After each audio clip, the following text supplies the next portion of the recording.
Hello दोस्तों, नमस्कार। मैं दीपक सर एक बार फिर से आप सभी लोग का वेलकम कर रहा हूं, स्वागत कर रहा हूं आईएएस विथ अरिहंत पे।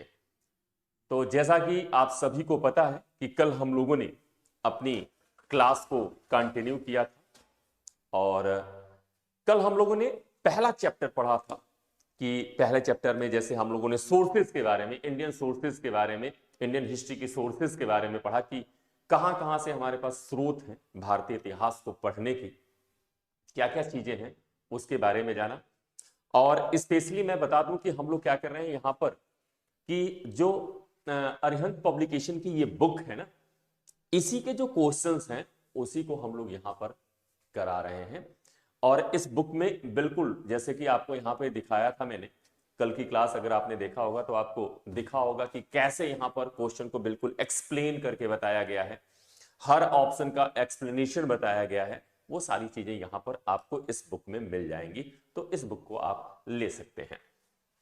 जैसे भारतीय इतिहास का यह आपको दिख रहा है, ठीक इसी तरह से बाकी सब्जेक्ट के भी आपकी बुक्स यहाँ पे अवेलेबल हैं। इसी के नाम से है प्रीलिम, यहाँ पे पॉसिबल के नाम से IAS and PCS, specially state PCS और आईएएस के लिए पर्पज से ये बनाया गया है।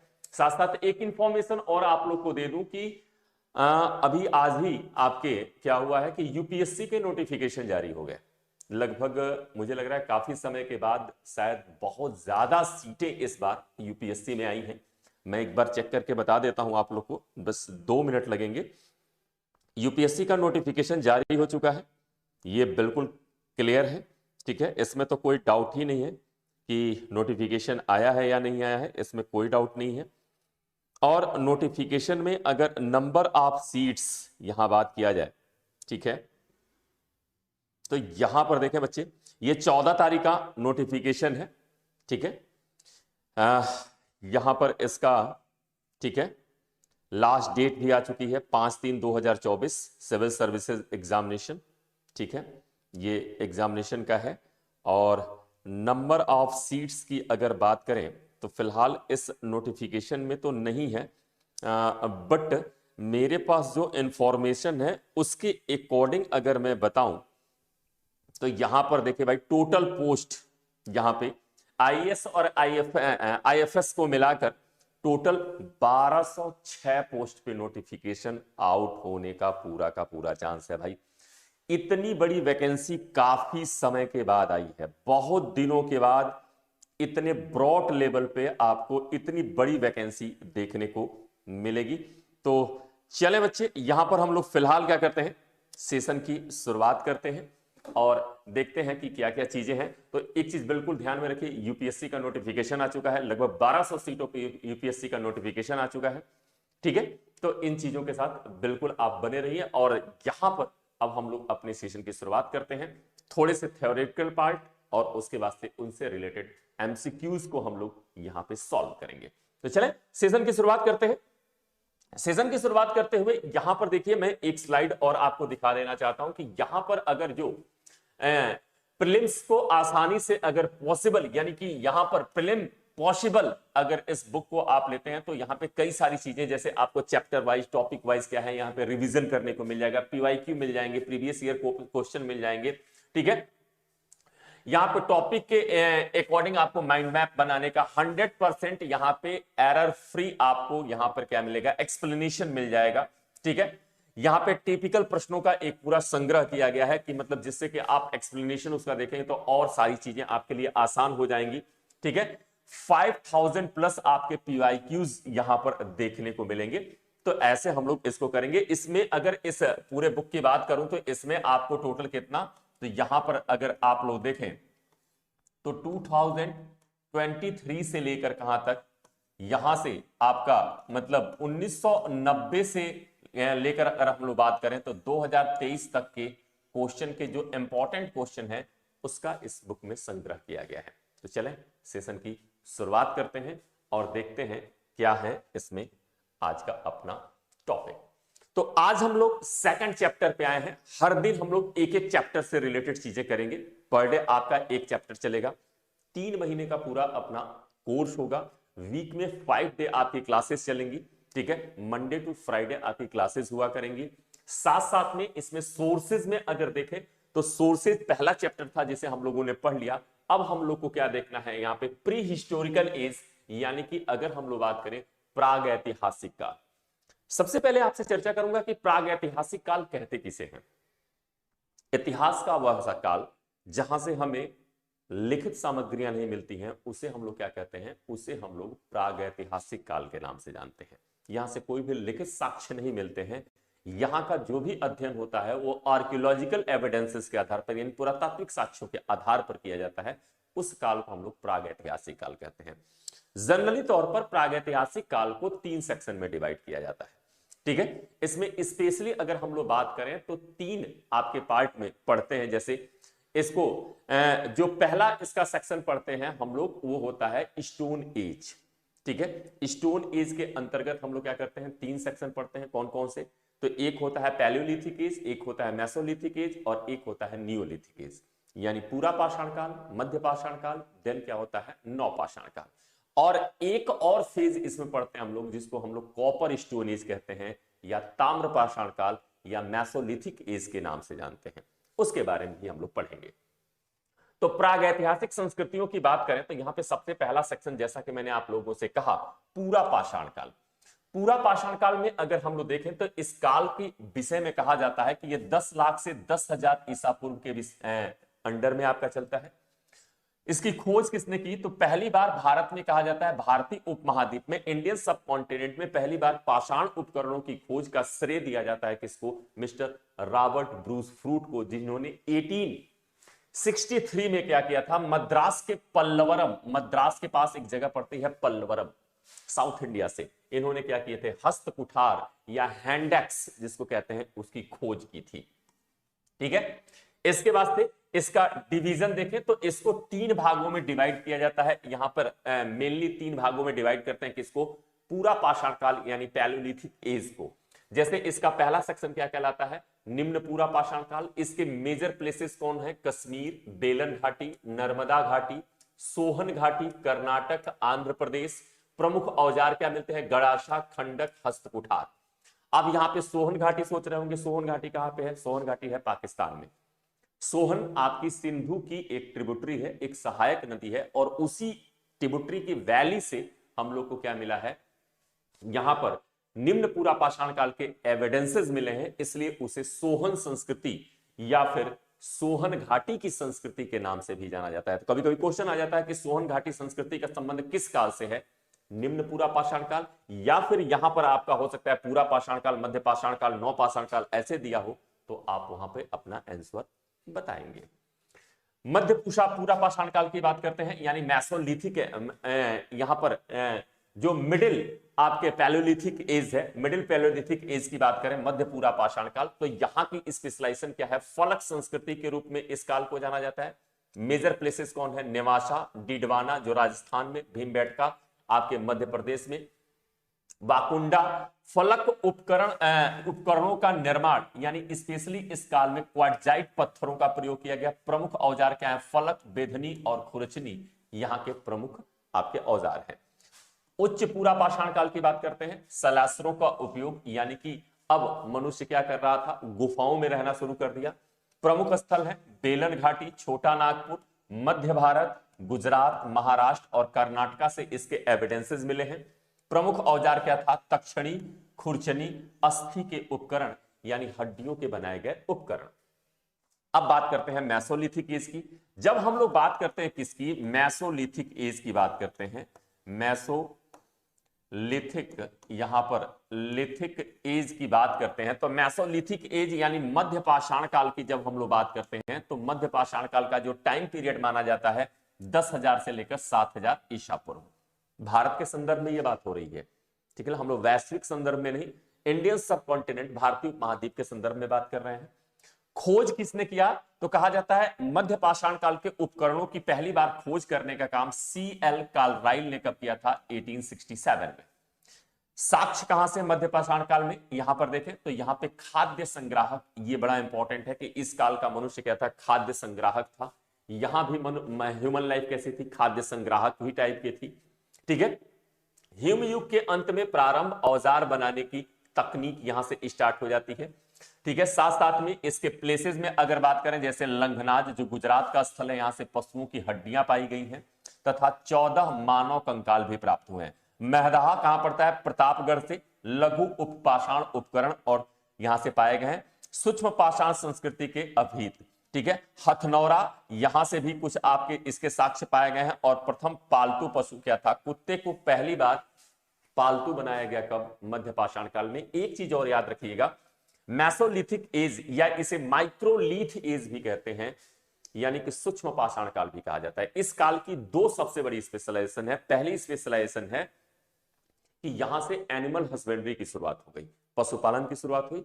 और दूसरा सबसे इंपॉर्टेंट पॉइंट यहां पर याद रखना है कि यहीं से हम लोग को पहली बार फेंक कर मारने वाले शस्त्रों का प्रयोग यहीं से मिलता है। जैसे तीर, धनुष और भाले जैसे शस्त्रों का प्रयोग यहीं पर स्टार्ट होता है। बिल्कुल याद रखेंगे, ठीक है।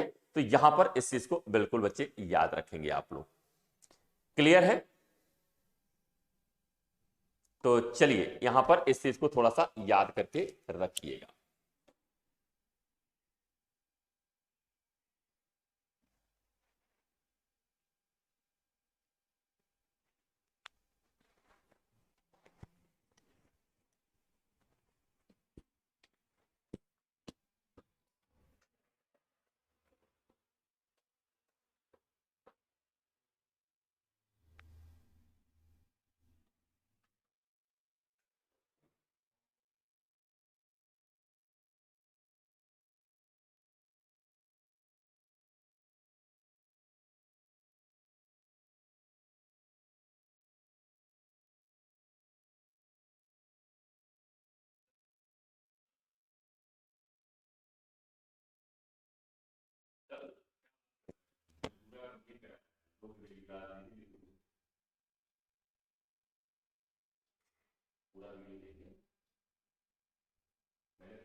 चलिए भाई, थोड़ा सा टेक्निकल इश्यू के कारण अपनी क्लास यहाँ पे ब्रेक हुई थी।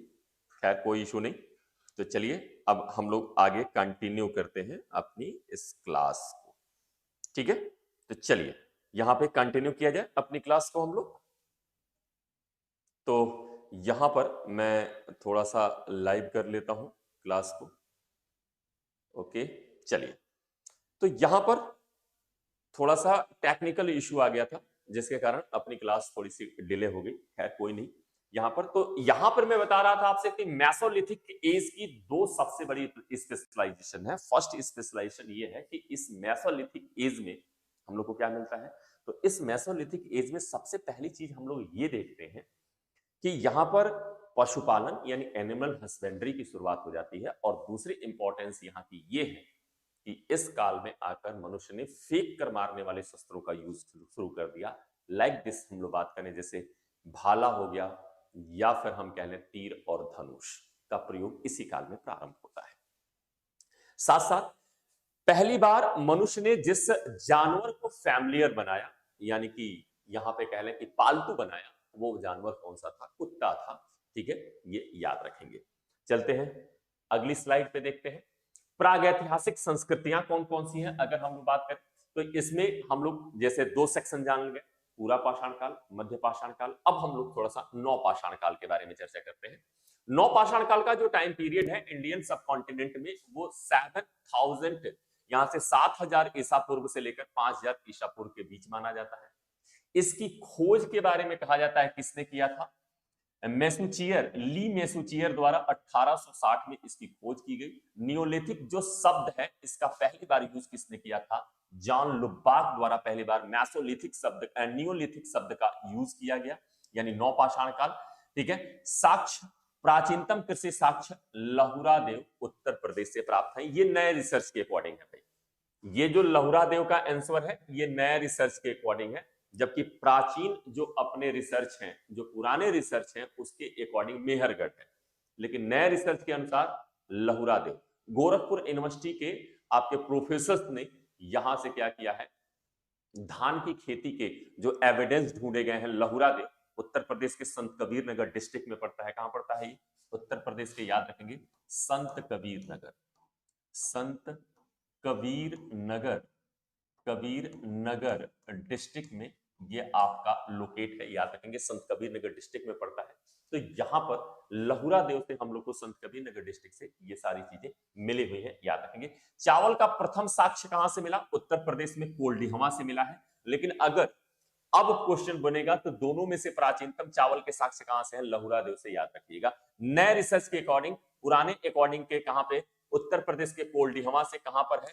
तो याद रखेंगे इलाहाबाद, इलाहाबाद से ये, यानी कि प्रेजेंट टाइम में प्रयागराज जिसको हम लोग कहते हैं, प्रयागराज जिसका नाम रख दिया गया है, यहां से प्राप्त हुए हैं, कोल्डिहमा नामक स्थान से। इसके अलावा बुर्जहोम कश्मीर में, गुफकराल कश्मीर के नौपाषाणिक स्थल है। आग का उपयोग, देखिए, यूज ऑफ फायर और आग के विषय में जानकारी, दोनों में अंतर है। तो आग का प्रयोग इसी समय, कुम्हार के चाक का प्रयोग इसी समय, पहिए का उपयोग नहीं बल्कि पहिए का आविष्कार कह लें, इसी समय पहली बार किया गया। कॉपर स्टोन एज की बात करते हैं, इसका टाइम पीरियड 2500 से लेकर 700 ईसा पूर्व माना जाता है। खोज किसने किया? एचडी संकालिया द्वारा इस ताम्रपाषाणिक संस्कृतियों की खोज की गई। साक्ष्य कहां से? नवादा टोली मध्य प्रदेश से अनाज उत्पादन का साक्ष्य मिला है।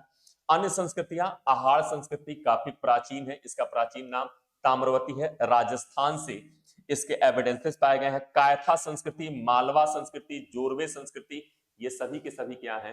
ताम्रपाषाणिक भारतीय संस्कृतियां हैं।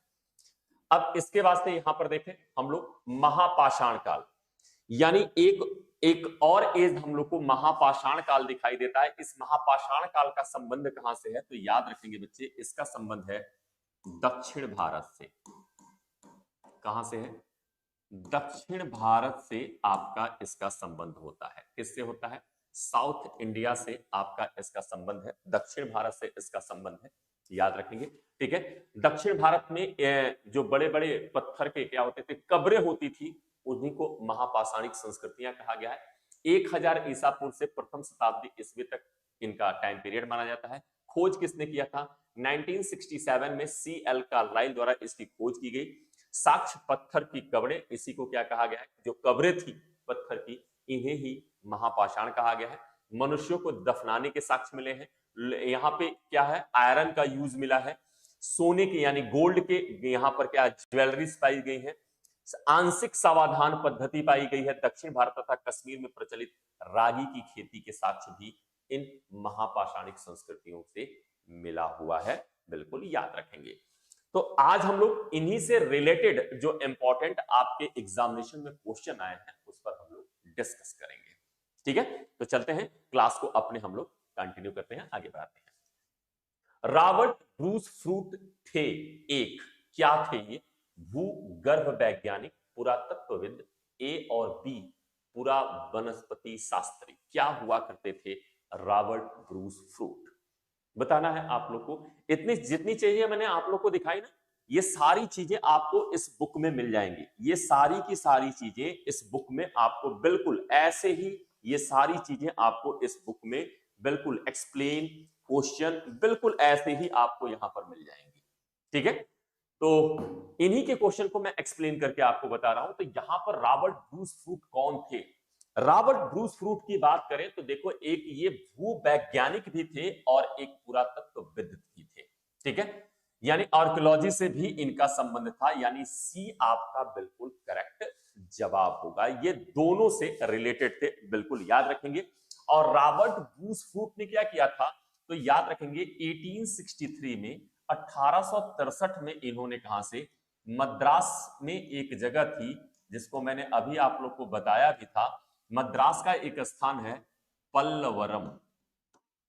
पल्लवरम, मद्रास के पल्लवरम नामक स्थान से इन्होंने पहली बार पाषाण उपकरणों की खोज की थी। इसीलिए इन्हें भारत में क्या कहते हैं? प्रागैतिहासिक काल का जनक भी कहा जाता है। प्रागैतिहासिक काल का जनक भी किसको कहते हैं? रॉबर्ट ब्रूस फ्रूट को जानते हैं, बिल्कुल याद रखेंगे। इस क्वेश्चन का एक्सप्लेनेशन देखते हैं।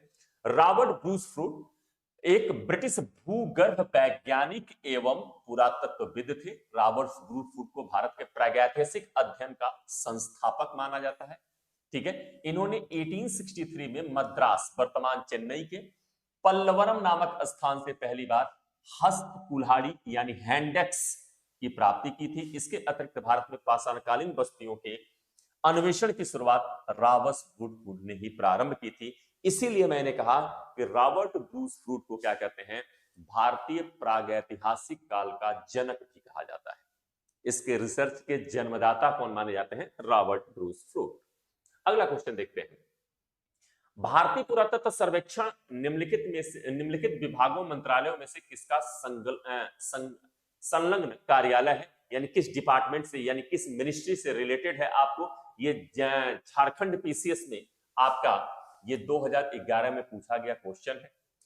संस्कृति, पर्यटन मंत्रालय, विज्ञान और प्रौद्योगिकी मंत्रालय या मानव संसाधन विकास मंत्रालय, किस मंत्रालय के अधीन काम करता है, कौन सा डिपार्टमेंट, तो इंडियन आर्कियोलॉजी डिपार्टमेंट, भारतीय पुरातत्व सर्वेक्षण डिपार्टमेंट।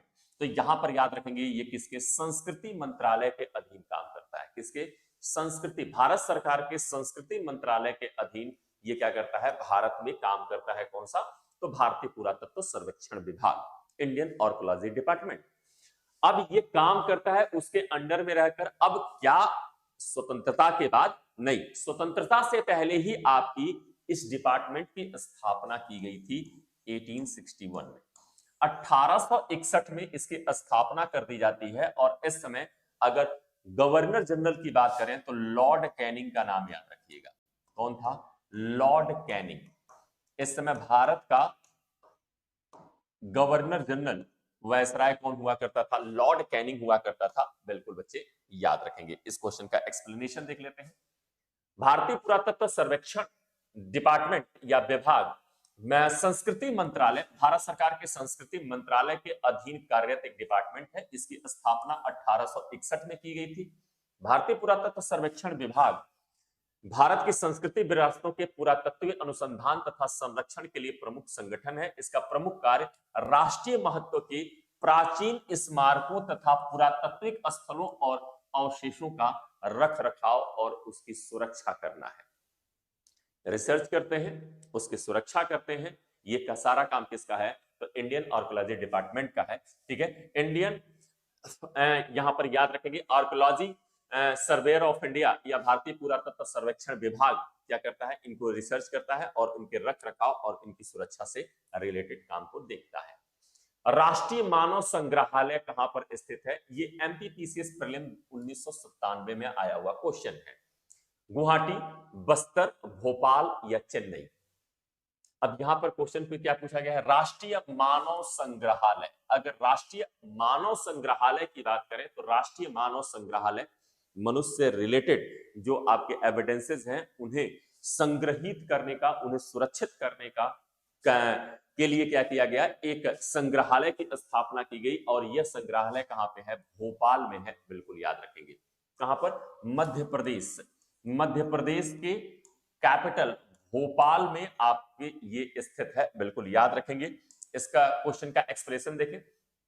एक्सप्लेनेशन में क्या है, राष्ट्रीय मानव संग्रहालय भोपाल में स्थित है। वर्तमान में इसे किस नाम से जानते हैं, इंदिरा गांधी राष्ट्रीय मानव संग्रहालय के नाम से जाना जाता है। ठीक है, वर्तमान समय में इसका उद्देश्य क्या है, उद्देश्य यहां पर देखें तो भारत के विशेष संदर्भ में मानव तथा संस्कृति के विकास को प्रदर्शित करना।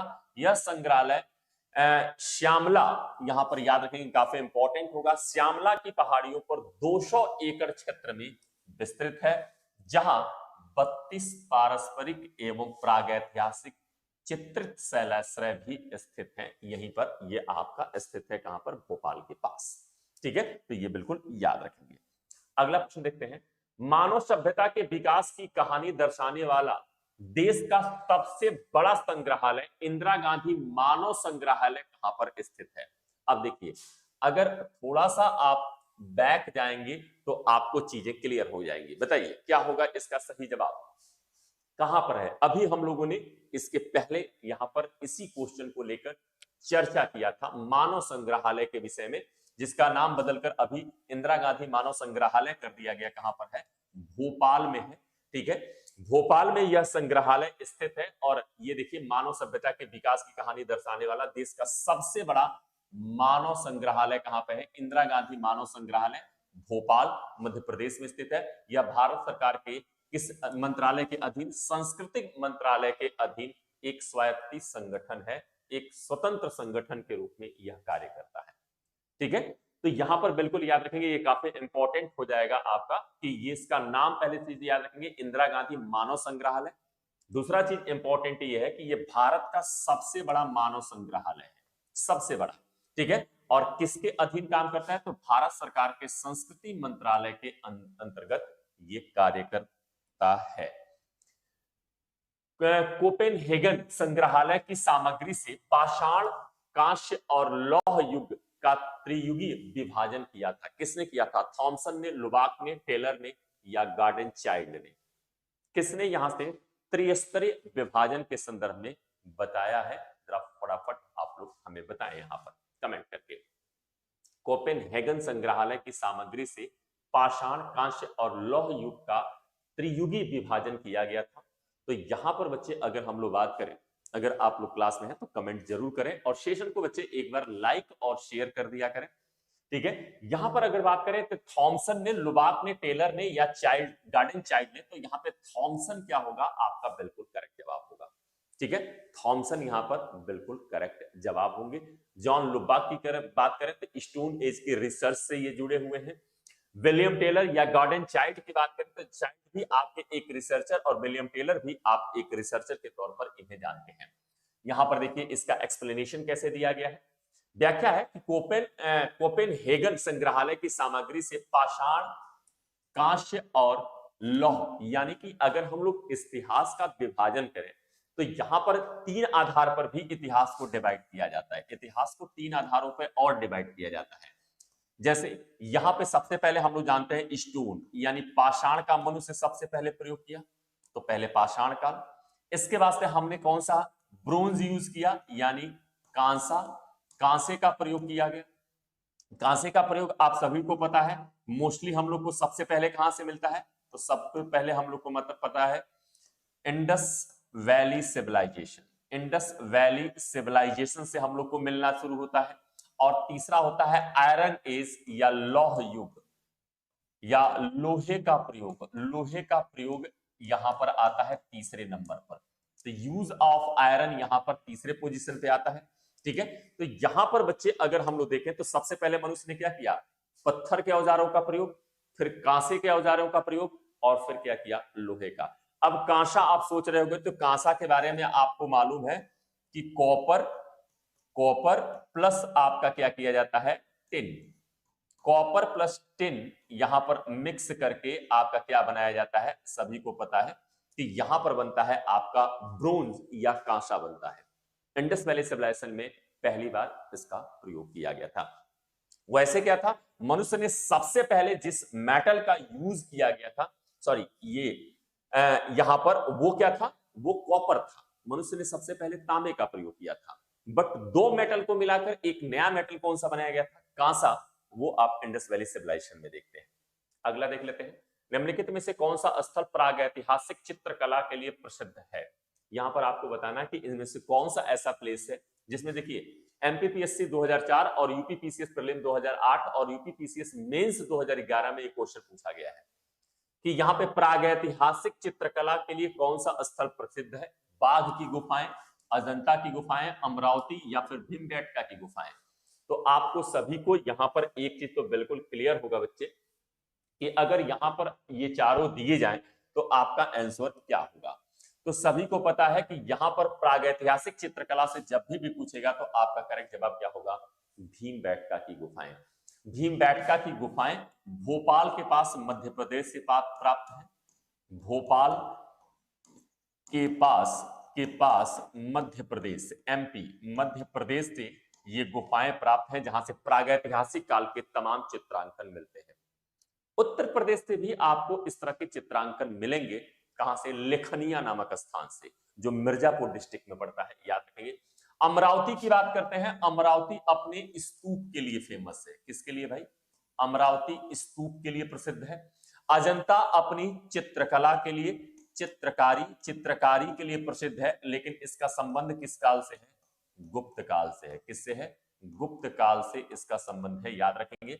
बाघ की गुफाएं भी अपनी चित्रकला के लिए प्रसिद्ध हैं और ये भी आपके कहां पे? गुप्त काल से आपके रिलेटेड है।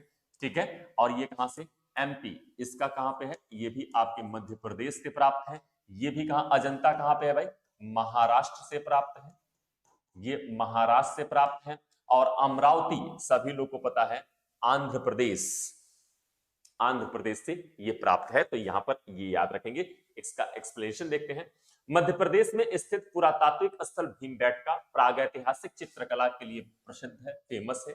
यह मध्य प्रदेश के रायसेन जिले में, ठीक है, रायसेन जिले में स्थित है। भीमबेटका देश की भित्ति चित्रकला का सबसे बड़ा संग्रह है। यहाँ लगभग 600 शैलाश्रय यानी चट्टानों को काट कर क्या किया गया है? गुफाएं बनाई गई हैं, जिनमें से 275 शैलाश्रय चित्रों द्वारा सुसज्जित है। यहाँ पे 600 में 275 में आपको जो एंशिएंट पेंटिंग है यहाँ पे एविडेंस मिलते हैं। यहाँ के शैलाचित्रों के विषय वस्तु मुख्य रूप से सामूहिक नृत्य, रेखांकित मानव कृतियां, शिकार, पशु पक्षी, युद्ध, प्राचीन मानव के दैनिक जीवन के क्रियाकलापों से जुड़े हैं। इसीलिए मैंने पहले ही बताया आप लोग को कि भीमबेटका की गुफाओं के जो चित्र हैं वो प्रागैतिहासिक काल को जानने के लिए और उसका इतिहास लिखने के लिए बहुत इंपॉर्टेंट भूमिका अदा करते हैं। चलते हैं अगले प्रश्न की ओर। उत्खनित प्रमाणों के अनुसार पशुपालन का प्रारंभ हुआ था, यानी कि जो आपके आर्कियोलॉजिकल एविडेंसेस हैं वो बताते हैं कि भारतीय उपमहाद्वीप में कब स्टार्ट होता है आपका क्या? तो यहां पर पशुपालन, एनिमल हस्बेंड्री की शुरुआत कब होती है? निम्न पूरा पाषाण काल में या निचले पूर्व पाषाण काल में? ये यूपीपीसीएस मेंस 2006 का क्वेश्चन है। मध्य पूर्व पाषाण काल में या ऊपरी पूर्व पाषाण काल में या मध्य पाषाण काल में? बताइए, कमेंट करिए कि कब पशुपालन की शुरुआत की गई। तो यहां पर बच्चे मैंने पहले ही आप लोगों को बता दिया कि डी आपका बिल्कुल करेक्ट जवाब होगा। भारत में अगर आपसे पूछ दिया गया कि भारतीय उपमहाद्वीप में, इंडियन सब कॉन्टिनेंट में, भारतीय उपमहाद्वीप, इंडियन सब कॉन्टिनेंट या भारतीय उपमहाद्वीप में आपके किसके, अगर एनिमल हस्बेंड्री के एंशिएंट एविडेंस पूछे जाएंगे तो वो क्या बताएंगे आप? मेसोलिथिक एज या मध्य पाषाण का। और इसके एविडेंसेस कहां से मिलते हैं? एक मिलता है बागोर और एक स्थल है आदमगढ़। आदमगढ़ और बागोर नामक स्थल से ये एविडेंसेस मिलते हैं, बिल्कुल याद रखेंगे। ठीक है, इस प्रश्न का एक्सप्लेनेशन देख लेते हैं। उत्खनित प्रमाणों के अनुसार पशुपालन का प्रारंभ मेसोलिथिक, मध्यपाषाण काल से। पशुपालन के साक्ष्य भारत में मध्यपाषाणकालीन स्थल आदमगढ़, यहां पर देखें कहां से? मध्य प्रदेश, और बागोर भीलवाड़ा डिस्ट्रिक्ट राजस्थान से प्राप्त हुए हैं। भारत में मध्य पाषाण काल के विषय में जानकारी सर्वप्रथम कब हुई? 1867 में। पुरातत्वविद तथा इतिहासकार एस.सी. कार्लराइट द्वारा विंध्य क्षेत्र से लघु पाषाण उपकरणों की खोज हुई। यानी कि यहां पर जब 1867 में सी.एल. कार्लराइट ने कहा थे विंध्य क्षेत्र से आपके माइक्रोलीथ एज, इसीलिए कहते हैं सूक्ष्म पाषाण, छोटे छोटे पत्थर के उपकरणों की खोज कर ली, तो यहीं से मान लिया जाता है मध्य पाषाण काल की यहां से रिसर्च शुरू हो जाती है। और इसके अतिरिक्त भारत में मानव अस्थिपंजर के साक्ष्य भी मध्य पाषाण काल से मिलने प्रारंभ होते हैं।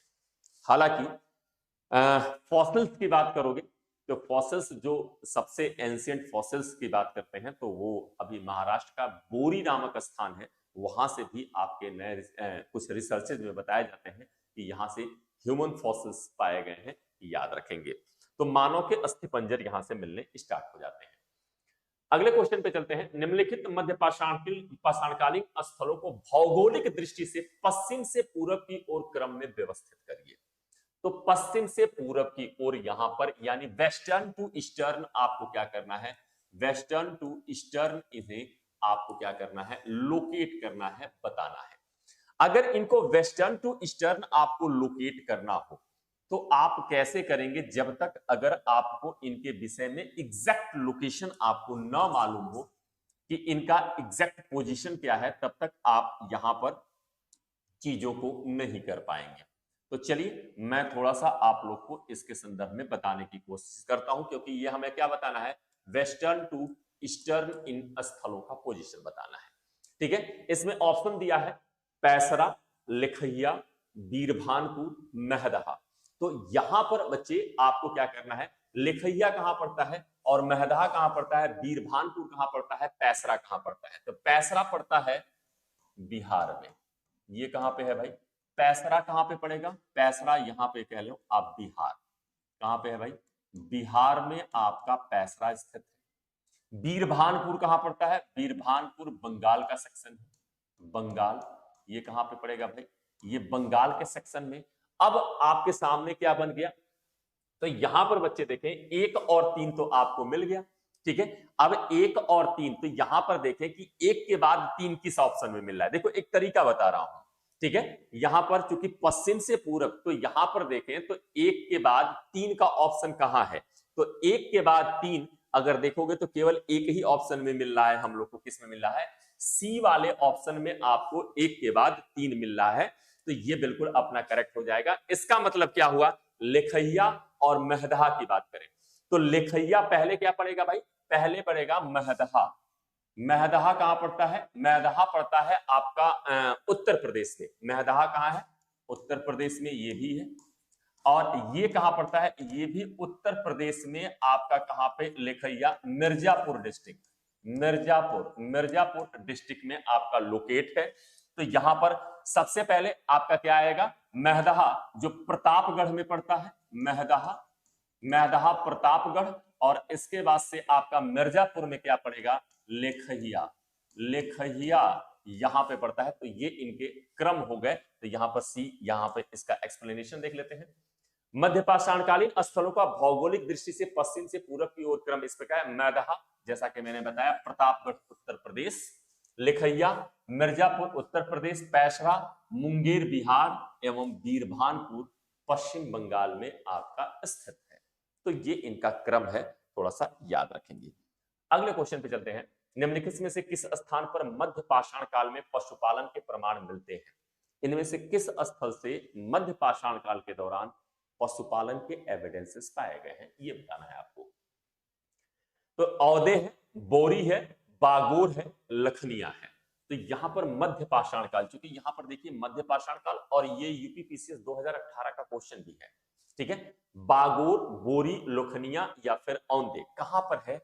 यहां पर अगर हम लोग बात करें तो यहां पर करेक्ट आंसर क्या हो जाएगा भाई, क्योंकि यहां पर एनिमल हस्बेंड्री, तो अभी मैंने बताया एनिमल हस्बेंड्री बागोर। मध्य पाषाण काल में बागोर और आदमगढ़, ठीक है, बागोर और आदमगढ़ से हम लोग को एनिमल हस्बेंड्री के सबसे एंशिएंट एविडेंस। बोरी नामक स्थल कहां पड़ता है, ये पड़ता है महाराष्ट्र में, ये महाराष्ट्र में स्थित स्थल है। जबकि लेखनिया की बात करते हैं तो ये उत्तर प्रदेश के, अभी मैंने बताया था आप लोग को, मिर्जापुर डिस्ट्रिक्ट में आपका ये स्थित है। यहां पर ये चीज याद रखेंगे। अब बागोर के बारे में इसको देखो, बागोर से मध्य पाषाण काल में पशुपालन के प्रमाण मिलते हैं। यह राजस्थान के भीलवाड़ा के निकट कोठारी नदी, ये थोड़ा सा इंपॉर्टेंट होगा, किस नदी के साइड पे, कोठारी नदी के किनारे स्थित एक प्रागैतिहासिक कालीन स्थल है। पशुपालन के प्रारंभिक साक्ष्य नर्मदापुरम मध्य प्रदेश के समीप आदमगढ़ पुरा स्थल से प्राप्त हुए हैं। साक्ष्य लगभग 5000 ईसा पूर्व के प्रतीत होते हैं। मध्य पाषाण काल में मनुष्य ने सर्वप्रथम कुत्ते को पालतू बनाया। मतलब पूरा का पूरा आपको एक्सप्लेन कर दिया गया।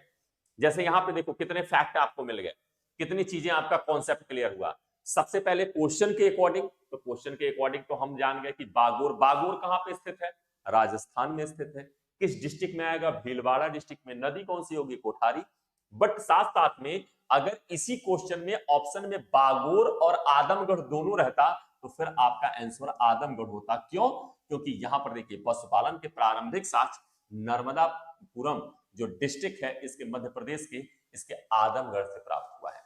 तो आदमगढ़ और बागोर दोनों जगह से एनिमल हस्बेंड्री के एविडेंस मिले हैं। लेकिन सबसे ज्यादा एंशिएंट पूछा जाएगा तो यहां पे देखिए आदमगढ़ मध्य प्रदेश याद रखेंगे। अगले प्रश्न पे चलते हैं। विंध्य क्षेत्र के किस शिलाश्रय से सर्वाधिक मानव कंकाल मिले हैं? यानी कि विंध्य क्षेत्र में बताना है, जो विंध्याचल की पहाड़ियां हैं उनके क्षेत्र में किस स्थल से सबसे अधिक मानव कंकाल पाए गए हैं? मुरहना पहाड़, घघरिया, बगही खोर या लेखैया? इसमें बताना है कि किस स्थान से आपके सबसे अधिक आपके क्या पाए गए हैं? मानव कंकाल पाए गए हैं। फटाफट जरा यहां पर बताएं कि क्या होगा इसका सही जवाब। तो याद रखेंगे क्योंकि यहां पर विंध्य क्षेत्र से पूछा गया है लेखैया। लेखैया कहां पर? उत्तर प्रदेश, क्योंकि उत्तर प्रदेश क्लियर ही किया हुआ है। डिस्ट्रिक्ट याद रखिए मिर्जापुर। मिर्जापुर डिस्ट्रिक्ट यहां पर याद रखेंगे। उत्तर प्रदेश के मिर्जापुर डिस्ट्रिक्ट से आपके इसके एविडेंसेस मिले हुए हैं। यहां से जो तमाम आपके गुफा चित्र यहां प्रागैतिहासिक काल के चित्र भी पाए गए हैं, मानव कंकाल भी पाए गए हैं, पत्थर के उपकरण भी इस स्थान से पाए गए हैं। बिल्कुल याद रखेंगे। इस प्रश्न का देख लें यहां पर, विंध्य क्षेत्र के लेखैया के शिलाश्रय से सर्वाधिक मानव कंकाल मिले हैं। यह उत्तर प्रदेश के मिर्जापुर में स्थित पुरास्थल है। Doctor JN. पांडे की पुरातत्व विमर्श पुस्तक के अनुसार शिलाश्रय संख्या 1 से मध्य पाषाण कालीन, लघु पाषाण उपकरण के साथ साथ 17 मानव कंकाल प्राप्त हुए हैं। परंतु अमेरिका के ओरेगन विश्वविद्यालय के प्रोफेसर जॉन आर लुकास ने लेखैया से प्राप्त नर कंकालों की संख्या 27 बताई। तो भाई दो यहां पर अगर हम लोग बात करें तो दो लोग के अलग अलग यहां पे थॉट हो सकते हैं, किसी भी चीज को लेकर यहां पर ध्यान रखेंगे। तो दो लोग के अलग अलग थॉट यहां पर हो सकते हैं। ठीक है, तो यहां पर इतना जरूर है कि क्योंकि क्वेश्चन में देखो, क्वेश्चन में क्या किया है, सीधे सीधे आपसे पूछा गया है कि सबसे अधिक, तो जो आपके स्थल ऑप्शन में है उसमें सबसे अधिक कहां से मिले हैं? तो विंध्य क्षेत्र के लेखैया से मिले हैं। ये बिल्कुल याद रखेंगे। अगले प्रश्न पे चलते हैं। भारत में मानव का सर्वप्रथम साक्ष्य कहां मिला है? भारत में मानव के सर्वप्रथम साक्ष्य कहां से? नीलगिरी की पहाड़ियों से, नल्लामलाई पहाड़ियों से, शिवालिक पहाड़ियों से या नर्मदा नदी घाटी से? तो भाई देखो यहां पे सीधे सीधे अगर हम लोग बात करें, जैसे उत्तराखंड पीसीएस में पूछा गया और बीपीएससी के री एग्जामिनेशन में 2020 में क्वेश्चन आया है, तो सर्वप्रथम मानव के साक्ष्य कहां से मिले हैं? नर्मदा रिवर वैली से, नर्मदा नदी घाटी। नर्मदा नदी घाटी कहां पड़ती है भाई? नर्मदा नदी घाटी स्पेशली कहां पे?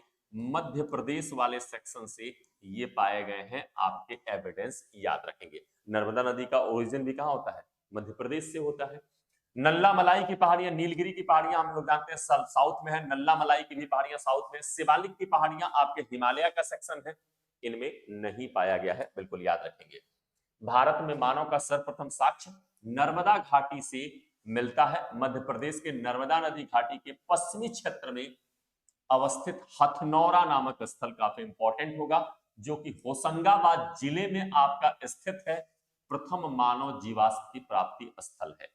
इस पुरास्थल की खोज 5 दिसंबर 1982 को पुरातत्वविद डॉक्टर अरुण सोनकिया द्वारा की गई थी। नर्मदा घाटी में खुदाई के पश्चात मानव कपाल के अवशेष प्राप्त हुए थे। प्राचीन मानव को वैज्ञानिकों द्वारा नर्मदा मानव की संज्ञा दी जाती है। यानी भारत में जो सबसे प्राचीन मानव पाए गए हैं उन्हें एक संज्ञा, एक नाम क्या दिया जाता है? तो जो आर्कियोलॉजिकल आपके हिस्टोरियंस हैं वो इसे नाम देते हैं नर्मदा मानव। क्यों? क्योंकि नर्मदा रिवर वैली मध्य प्रदेश में सबसे पहले हथनौरा नामक स्थल से यहां पर इनके एविडेंसेस ढूंढे गए, इसलिए ये नाम दिया जाता है। फटाक से चलते हैं अगले प्रश्न पर। एक ही कब्र से 3 कंकाल मिलते हैं। ठीक है, एक ही कब्र से 3 कंकाल निकले हैं। कहां से? सराय नहर राय से, दमदमा से, महदहा से या लंघनाज से? इसमें से आपको बताना है किस पूरा स्थल से एक ही कब्र से 3 मानव कंकाल या 3 कंकाल प्राप्त किए गए हैं। जरा फटाफट बताएं यहां पर क्या होगा आपका सही जवाब। तो यहां पर याद रखेंगे दमदमा आपका बिल्कुल करेक्ट जवाब होगा। लंघनाज से नहीं, महदहा से नहीं, शहर नाहर राय से भी नहीं।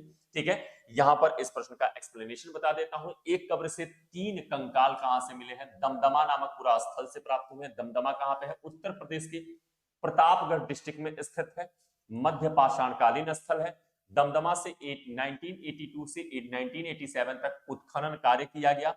उत्खनन के पश्चात यहां से 41 मानव समाधानों के एविडेंस मिले हैं।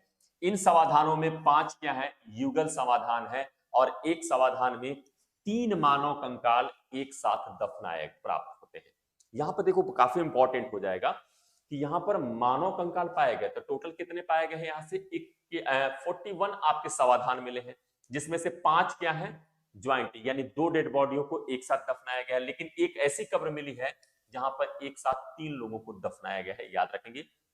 शेष समाधानों में एक एक कंकाल पाया गया है।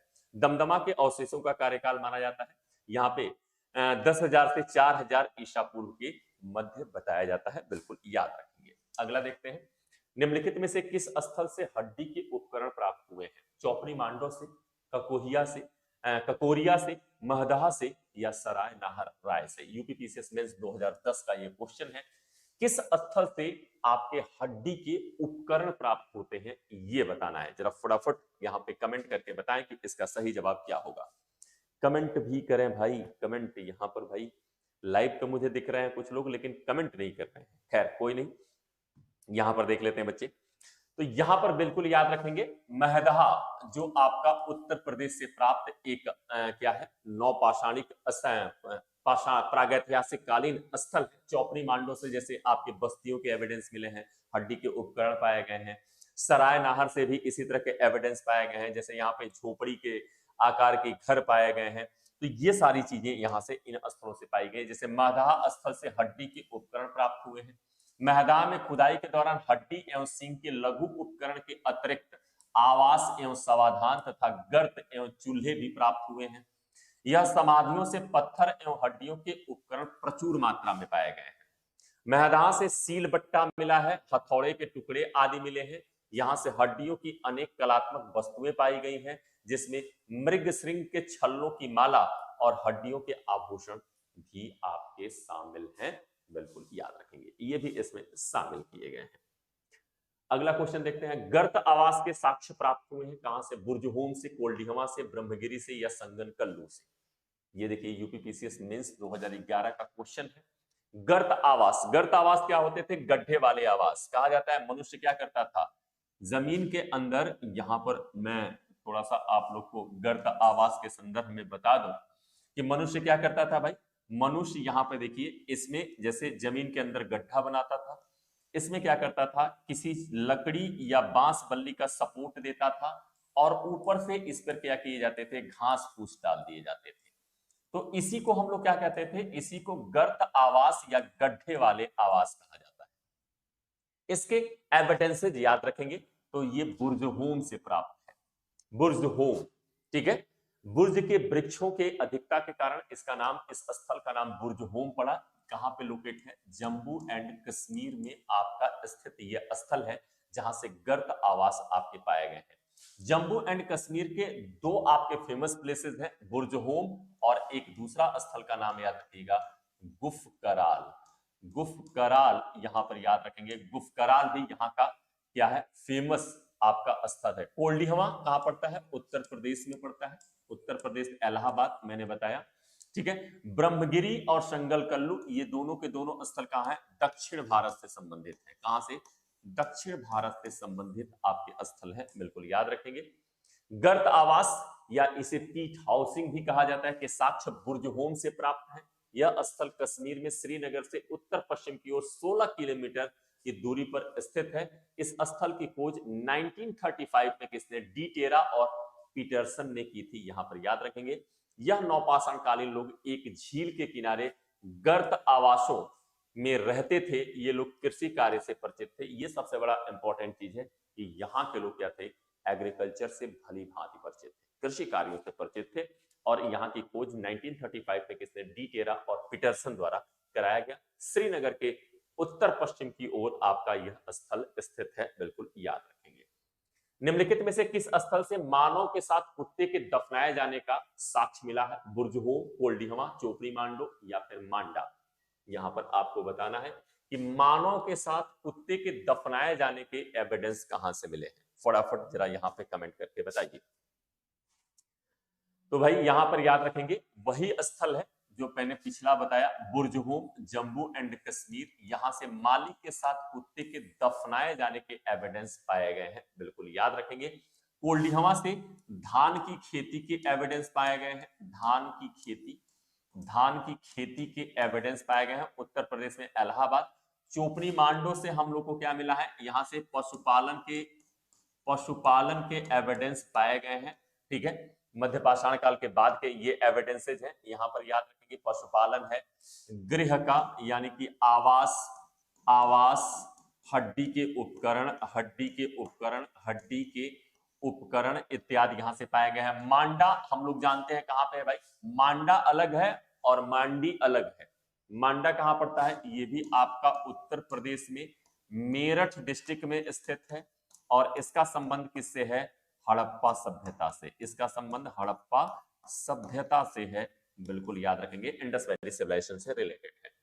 मानव के साथ कुत्ते के दफनाए जाने के साक्ष्य बुर्जहोम से मिला है। इससे ज्ञात होता है कि मानव के साथ कुत्ते को दफनाए जाने की प्रथा नवपाषाण काल में भारत में किसी अन्य स्थल पर प्रचलित नहीं थी, यानी कि जम्मू कश्मीर में यहां पर मालिक के साथ कुत्तों को भी दफनाया जाता है, ठीक है। इसके एविडेंस यहीं से मिले हुए हैं, बिल्कुल याद रखेंगे। फटाफट हम लोग देख लेते हैं अगला प्रश्न।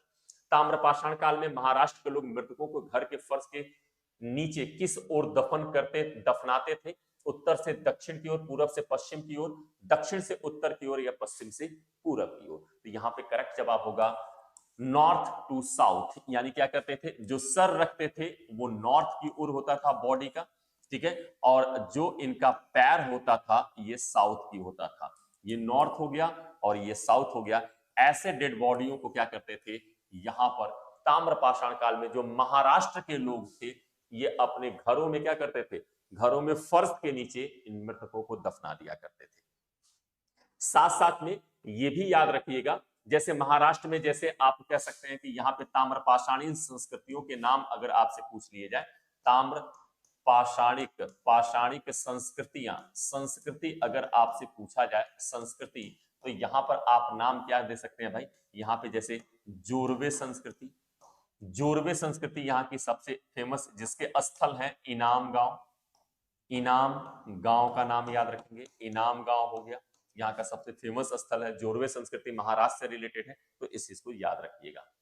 ताम्रपाषाण काल में महाराष्ट्र के लोग मृतकों को फर्श के नीचे उत्तर से दक्षिण दिशा की ओर रखकर दफनाते थे। महाराष्ट्र के ताम्रपाषाणी काल के मुख्य रूप से जोरवे संस्कृति कहा जाता है। जोरवे संस्कृति के स्थल महाराष्ट्र के प्रमुख पुरास्थल जैसे दैमाबाद, जोरवे, चंदोली, नेवासा और इनाम गांव है, जिसमें याद रखेंगे जोरवे जो पहला स्थल है, जोरवे नामक स्थल से ही ताम्रपाषाणिक अवशेष पहली बार प्राप्त किए गए हैं, इसलिए इन पूरे स्थलों को मिलाकर हम क्या कहते हैं, जोरवे संस्कृति कहते हैं।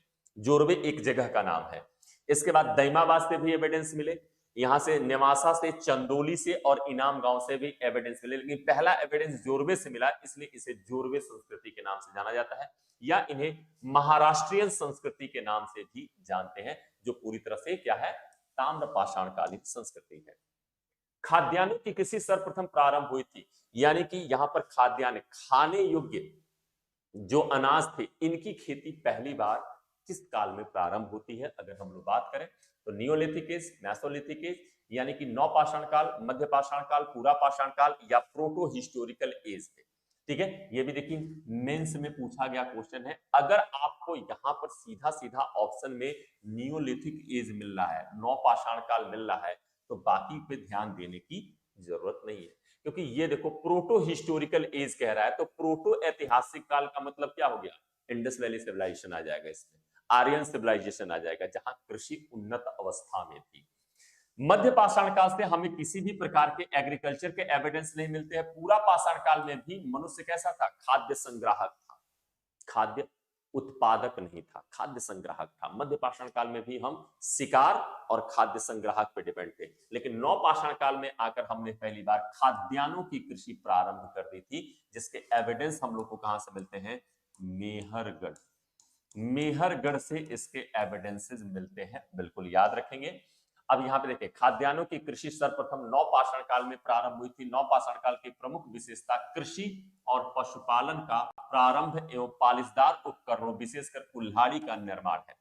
हालांकि एनिमल हस्बेंड्री मध्य पाषाण काल से ही प्रारंभ हो चुकी थी, यहां पर आकर ये ब्रॉड रूप ले लेती है। क्या कह सकते हैं? ब्रॉड रूप ले लेती है। मानव सभ्यता के इतिहास में कृषि के प्रारंभ को एक क्रांति के रूप में देखा गया। बिल्कुल, यहाँ पर खाद्यान्न फसलों के रूप में इस काल में मुख्यतः गेहूं और जौ की कृषि होती थी। विश्व के अन्य भागों में नवपाषाण काल का प्रारंभ 9,000 ईसा पूर्व में हुआ, किंतु भारत में 7,000 ईसा पूर्व के आसपास माना जाता है कृषि कार्य का प्रारंभ होता था।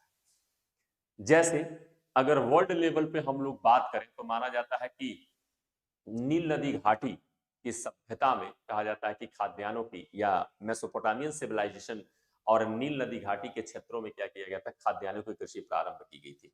लेकिन अगर धान की या चावल की स्पेशल कृषि आपसे पूछ लिया जाए तो याद रखिएगा, धान या चावल की जो खेती होती है ना, उसके जो एंशिएंट एविडेंस मिलते हैं वर्ल्ड लेवल पर, वो हम लोग को चाइना से मिलते हैं। चीन की यांग टीसी यांग नदी घाटी से मिले हुए हैं। ठीक है, और भारत में आप लोग को पता ही है। चलिए अगला देखते हैं। भारतीय उपमहाद्वीप में कृषि के प्राचीनतम साक्ष्य प्राप्त हुए हैं कहां से? लोथल, हड़प्पा, मेहरगढ़ या मुंडीगाग। तो भाई यहां पर कोई बिना सोचे आपको क्या लगा देना है? मेहरगढ़। मेहरगढ़ कहां पर स्थित है? तो मेहरगढ़ की अगर बात करते हैं तो यह वर्तमान पाकिस्तान पाकिस्तान के बलूचिस्तान प्रांत में स्थित है। बलूचिस्तान, वर्तमान पाकिस्तान के बलूचिस्तान प्रांत में आपका ये स्थित स्थल है। ठीक है, जहां से कृषि के प्राचीनतम साक्ष्य प्राप्त होते हैं। बिल्कुल बच्चे याद रखेंगे, यहां से हम लोग को एग्रीकल्चर के एंशिएंट एविडेंस प्राप्त होते हैं। बाकी हड़प्पा की बात करें, ये भी पाकिस्तान में है, ये भी हड़प्पा सभ्यता का स्थल है, ये भी हड़प्पा, खुद हड़प्पा सभ्यता का, और मुंडीगाग भी हड़प्पाई स्थल है। बिल्कुल याद रखेंगे। एक्सप्लेनेशन देख लें। भारतीय उपमहाद्वीप में कृषि के प्राचीनतम साक्ष्य मेहरगढ़ पाकिस्तान के बलूचिस्तान प्रांत में स्थित से प्राप्त हुआ है। मेहरगढ़ से 7,000 ईसा पूर्व के गेहूं के साक्ष्य प्राप्त हुए हैं, जबकि प्राचीनतम चावल के साक्ष्य कोल्डिहमा, यहां पर थोड़ा सा देख लेंगे। ठीक है, ये कोल्डिहमा प्रयागराज से प्राप्त हुए हैं। यहां से 6,500 ईसा पूर्व के चावल की भूसी के साक्ष्य मिलते हैं। बिल्कुल याद रखेंगे। ठीक है, गंगा घाटी में धान की खेती का प्राचीनतम प्रमाण कहां से मिलता है? अगर आपसे पूछा गया गंगा घाटी में, गंगा रिवर वैली, तो गंगा रिवर वैली में अगर पूछा जाए तो यहां पे याद रखेंगे लहुरा देव। लहुरा देव बिल्कुल आपका करेक्ट जवाब होगा। लहुरा देव कहां है? अभी मैंने आप लोग को बताया था, संत कबीर नगर, संत कबीर नगर जिला कहां पर? उत्तर प्रदेश। उत्तर प्रदेश से यहां से नए रिसर्च के अनुसार यहां से धान की खेती के प्राचीनतम प्रमाण पाए गए हैं। याद रखेंगे। सागौरा, यहां से क्या मिला है? मौर्यकालीन, यहां से क्या मिले हैं?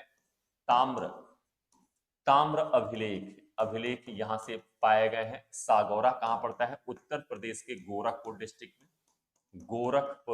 गोरखपुर डिस्ट्रिक्ट में आपका स्थित है। कौशाम्बी इलाहाबाद के पास स्थित है। यहां से हमें अशोक के इंस्क्रिप्शन मिले हैं, जैन और बौद्ध धर्म के एविडेंसेस पाए गए हैं। गंगा घाटी में धान की खेती का प्राचीनतम प्रमाण लहुरा देव से मिला है। यह प्रमाण 7,000 ईसा पूर्व में प्राप्त हुए हैं। यह क्षेत्र सरयू नदी के पश्चिम उत्तर दिशा में तथा उत्तर में नेपाल की तराई में गंडक नदी के मुहाने तक विस्तृत था। इसे विश्व के सबसे प्राचीन धान उत्पादक क्षेत्रों के रूप में प्रमाणित किया जाता है। यहां पर याद रखेंगे। अगला प्रश्न देखते हैं बच्चे। अगला प्रश्न कह रहा है कि उत्तर प्रदेश की सांस्कृतिक विरासत के संदर्भ में निम्नलिखित कथनों में से कौन से कथन सही है? सांस्कृतिक विरासत के संदर्भ में आपको बताना है कौन सा यहाँ पे कथन सही है। इस प्रदेश के अनेक उत्खनित पुरास्थलों में से वैश्विक संदर्भ में कृषि के प्राचीनतम प्रमाण प्राप्त हुए हैं। प्राचीनतम प्राप्त कृषि अन्न जौ और धान है। दिए गए कूट के अनुसार सही उत्तर का चयन करना है। यूपीपीसीएस आरओआर 2021 का क्वेश्चन है। बताइए जरा फटाफट इसका क्या होगा करेक्ट जवाब, बताइए। तो भाई यहां पर देखें, थोड़ा सा मैं यहां पर आप लोग को बता दूं कि उत्तर एशिया, इस प्रदेश के अनेक उत्खनित पुरास्थलों से वैश्विक संदर्भ में कृषि के प्राचीनतम प्रमाण प्राप्त हुए हैं। बिल्कुल यहां पे सही है। अभी पिछला क्वेश्चन हम लोगों ने देखा जैसा लहुरा देव एवं कोल्डिहवा का नाम हम लोग दोनों उत्तर प्रदेश में है। कोल्डिहवा का नाम मैंने बताया, जो दोनों के दोनों उत्तर प्रदेश में स्थित है। प्राचीनतम प्राप्त कृषि अन्न जौ और धान है। ठीक है, हालांकि अगर यहां पर चूंकि हम लोग उत्तर प्रदेश के संदर्भ में बात कर रहे हैं, तो उत्तर प्रदेश के संदर्भ में बात करने के कारण जौ और धान, यानी कि ये भी ऑप्शन आपका करेक्ट हो जाएगा, यानी सी वाला ऑप्शन आपका करेक्ट होगा। एक्सप्लेनेशन देख लेते हैं। उत्तर प्रदेश की सांस्कृतिक विरासत के संदर्भ में दिए गए दोनों कथनों सही है। उत्तर प्रदेश प्रागैतिहासिक काल से समृद्ध संस्कृति विरासत का धनी रहा है। ध्यान तब है कि उत्तर प्रदेश की बेलन नदी घाटी, जो कहां पड़ती है भाई, बेलन इलाहाबाद में पड़ती है। बेलन नदी घाटी क्षेत्र में स्थित कोल्डिहवा से लंबे समय तक विश्व में धान की खेती का प्राचीनतम प्रमाण माना जाता है। वर्तमान धान की खेती का प्राचीनतम प्रमाण प्रस्तुत करने वाला लहुरा देव उत्तर प्रदेश के संत कबीर नगर जिले में स्थित है। कई बार बता चुका आप सबको, उत्तर प्रदेश के अनेक उत्खनित स्थलों से प्राप्त प्राचीनतम कृषि अन्न जौ के साक्ष्य महदहा तथा धान के साक्ष्य कोल्डिहवा से प्राप्त है। बिल्कुल करेक्ट जवाब। मानव द्वारा सर्वप्रथम प्रयुक्त अनाज था गेहूं, चावल, जौ या बाजरा। मनुष्य द्वारा सबसे पहले किस फसल का यहां पर कृषि किया गया, तो यहां पे सबसे पहले प्रयोग जौ का किया गया। जौ के बाद से किसका प्रयोग किया गया, इसके बाद गेहूं का एविडेंस मिलता है, और फिर हम लोग धान ये देखते हैं। तो ऐसे एक क्रम मिलता है, क्योंकि गेहूं और जौ लगभग ये मिक्स फसल हुआ करती थी, ठीक है। तो ऐसे इसके एविडेंसेस मिलते हैं, यहां पर बिल्कुल याद रखेंगे, ठीक है। तो यहां पर इसका एक्सप्लेनेशन देखिए। मानव द्वारा सर्वप्रथम प्रयुक्त अनाज क्या था, जौ था सबसे पहले। वैश्विक परिप्रेक्ष्य में सर्वप्रथम जौ 8000 ईसा पूर्व में भूमध्य सागर एवं ईरान के मध्य स्थित पश्चिमी एशियाई देशों में मानव द्वारा उपयोग में लाया गया। कालांतर में इन्हीं क्षेत्रों में 8000 ईसा पूर्व के आसपास गेहूं के भी एविडेंसेस मिलते हैं, और तीसरे नंबर पे धान के एविडेंसेस मिलते हैं। अगला प्रश्न देखते हैं। राख का टीला निम्नलिखित में से किस नौपाषाणिक स्थल से संबंधित है, बुधिहाल, संगनकल्लू, कोल्डिहवा या ब्रह्मगिरी, ठीक है। ये भी यूपीपीसीएस प्रीलिम 2009 का यहां पर क्वेश्चन है। यहां पे पूछा गया है, यहां पे राख का टीला कहां से मिला है, तो राख का टीला याद रखेंगे संगनकल्लू नामक स्थल से मिला है। लोकेटेड इन कहां पे है, कर्नाटक। कर्नाटक में यह स्थल स्थित है। ब्रह्मगिरी भी आपका कर्नाटक में, कोल्डिहवा आपका उत्तर प्रदेश में पड़ता है, यहां से आपका मिला हुआ है। राख का टीला संगनकल्लू नामक नौपाषाणिक स्थल से संबंधित है। यह स्थल वर्तमान कर्नाटक के बेलारी जिले में अवस्थित है। संगनकल्लू एक पशुबाड़ा स्थल था, यहां से वृत्ताकार झोपड़ियों के साक्ष्य भी प्राप्त हुए। तो यहाँ पे दो चीजें इंपॉर्टेंट हैं, पशुबाड़ा भी मिला है संगनकल्लू से, और वृत्ताकार आकार की झोपड़ियां, यानी राउंडेड यहाँ पे झोपड़ियां, ऐसी झोपड़ियां भी यहां से प्राप्त की गई हैं, बिल्कुल याद रखेंगे। अगला क्वेश्चन देखते हैं। निम्नलिखित में से किसको चाकोलिथिक युग भी कहा जाता है, चाकोलिथिक एज के नाम से निम्नलिखित में से किसको जाना जाता है। तो यदि चाकोलिथिक एज की बात करते हैं, तो चाकोलिथिक एज किसको कहते हैं, ताम्रपाषाण काल को चाकोलिथिक एज भी कहा जाता है। ताम्रपाषाण काल यानी ऐसा एज जहां पर कॉपर प्लस आपका क्या स्टोन दोनों का प्रयोग किया गया, यानी तांबा का भी प्रयोग चला प्लस आपका पत्थर का भी औजारों का प्रयोग किया गया। इसी को हम लोग ताम्रपाषाण काल कहते हैं, याद रखिए। भारत में तमाम ताम्रपाषाणिक संस्कृतियां हैं, जो मुख्यतः अगर देखें तो हम लोग को किन किन क्षेत्रों से मिलती हैं, जैसे महाराष्ट्र से मिलती है ताम्रपाषाणिक संस्कृतियां, हम लोग को राजस्थान से मिलती हैं, राजस्थान से मिलती हैं ताम्रपाषाणिक संस्कृतियां, साथ साथ मध्य प्रदेश से भी आपकी ताम्रपाषाणिक संस्कृतियां हम लोग को, ये तीन मेजर है, और भी मिलते हैं लेकिन ये तीन मेजर है, याद रखेंगे। तो यहाँ पे चाकोलिथिक का मतलब क्या हुआ, ताम्रपाषाण युग से इसका संबंध है। एक्सप्लेनेशन देखिए, ताम्रपाषाण युग को क्या कहते हैं, चाकोलिथिक युग भी कहा जाता है। इस काल में मनुष्य ने तांबे एवं पत्थर के औजारों का प्रयोग साथ साथ करना प्रारंभ किया। तांबे का सर्वप्रथम प्रयोग लगभग माना जाता है 5000 ईसा पूर्व के आसपास। भारत में ताम्रपाषाण अवस्था के मुख्य क्षेत्र दक्षिण पूर्वी राजस्थान, आहाड़ और गिल्लूद दो आपके प्लेसेस हैं, जैसा कि मैंने कहा। पश्चिमी मध्य प्रदेश, यहां पर मालवा, कायथा और एरण इंपॉर्टेंट है। पश्चिमी महाराष्ट्र और दक्षिण पूर्व भारत है, जिसमें ताम्रपाषाण युग के जैसे यहाँ पे जोरवे संस्कृति, याद रखेंगे, लोग मातृ देवी की पूजा करते थे, तथा वृषभ यानी बैल धार्मिक संप्रदाय का प्रतीक भी माना जाता है। तो ये थोड़ा सा ताम्रपाषाणिक संस्कृतियों के बारे में। अब बात करते हैं, गैरिक मृदभांड पात्र का नामकरण हुआ था। यूपीपीसीएस मेंस 2006 का क्वेश्चन है, तो यहां पे याद रखेंगे, जो गैरिक मृदभांड आपका पात्र का नामकरण हुआ है वो हस्तिनापुर में हुआ है। इसके प्राचीनतम एविडेंस हस्तिनापुर से प्राप्त हुए हैं, याद रखेंगे। तो गैरिक मृदभांड पात्र यहां पर देखें का नामकरण हस्तिनापुर से प्राप्त साक्ष्यों के आधार पर हुआ है। इसकी खोज 1951 में सर्वप्रथम हस्तिनापुर के खुदाई के दौरान ये मृदभांड मिले थे। इनमें प्रमुख क्या है, नाग, बड़े मटके, तसले, तस्तरी, कटोरी और छोटे ढक्कन युक्त बर्तन प्राप्त हुए। गैरिक मृदभांड संस्कृति का कालक्रम 2000 से 1500 ईसा पूर्व माना जाता है। यह सिंधु गंगा घाटी में कांस्य युगीन संस्कृति से संबंध है। यानी गैरिक मृदभांडों का संबंध किससे है, तो गैरिक मृदभांडों का संबंध यहां पे याद रखेंगे कांस्य युगीन संस्कृति से संबंध है, यानी कि Indus valley civilisation. Indus valley civilisation को क्या कहते हैं, कांस्य युगीन संस्कृति कहते हैं, उसी से इसका संबंध बताया जाता है। नवादा टोली किस राज्य में अवस्थित है, नवादा टोली की बात करते हैं कि नवादा टोली नामक स्थल किस राज्य में स्थित है, गुजरात, महाराष्ट्र, छत्तीसगढ़ या फिर मध्य प्रदेश। यूपीपीसीएस 2009 का क्वेश्चन है ये। तो नवादा टोली याद रखेंगे मध्य प्रदेश में स्थित आपका एक स्थल है, नवादा टोली बिल्कुल याद रखेंगे। ठीक है, नवादा टोली कहां पड़ता है, मध्य प्रदेश में पड़ता है। और मध्य प्रदेश में कहां पड़ता है, तो यहाँ पे खरगोन डिस्ट्रिक्ट में पड़ता है, खरगोन। यहां पर बिल्कुल याद रखेंगे किस डिस्ट्रिक्ट में आएगा, ये खरगोन डिस्ट्रिक्ट में आपका ये स्थित है। यहां पर याद रखिएगा ये किस डिस्ट्रिक्ट में आता है, खरगोन। यहां पे याद रखेंगे खरगोन डिस्ट्रिक्ट में आपका ये स्थित है, बिल्कुल याद रखिएगा खरगोन जिले में आपका ये स्थित है। एक्सप्लेनेशन देख लेते हैं इसका। नवादा टोली मध्य प्रदेश के खरगोन जिले में नर्मदा नदी के किनारे स्थित है। यह महत्वपूर्ण प्रागैतिहासिक स्थल है, ये इंपॉर्टेंट होगा। यहाँ के निवासी मुख्य रूप से गेहूं का उपभोग करते थे। पश्चात चावल, मसूर, मूंग, मटर आदि का भी यहाँ से एविडेंस मिला है। यहाँ पर साथ साथ यह अपेक्षाकृत तांबे का प्रयोग कम करते थे। साथ ही साथ यहाँ के लोग मृदभांडों में रखकर दफन किए जाते थे, यानी डेड बॉडियों को मिट्टी के बर्तनों में बंद करके दफन किया जाता था। तो यहां पर बच्चे मैं एक बार फिर से आपको बता दूं कि ये जितना हम लोग क्वेश्चन कर रहे हैं ना, इस बुक से कर रहे हैं। तो इस बुक का ये एक्सप्लेनेशन है और साथ साथ में मेरा भी एक्सप्लेनेशन आपको मिल रहा है। तो इस बुक में जो आया है, इस बुक में सब कुछ बिल्कुल chapter wise, topic wise important करके क्या किया गया है, इसे यहां पर बनाया गया है, जो आपके लिए काफी हेल्पफुल हो सकता है।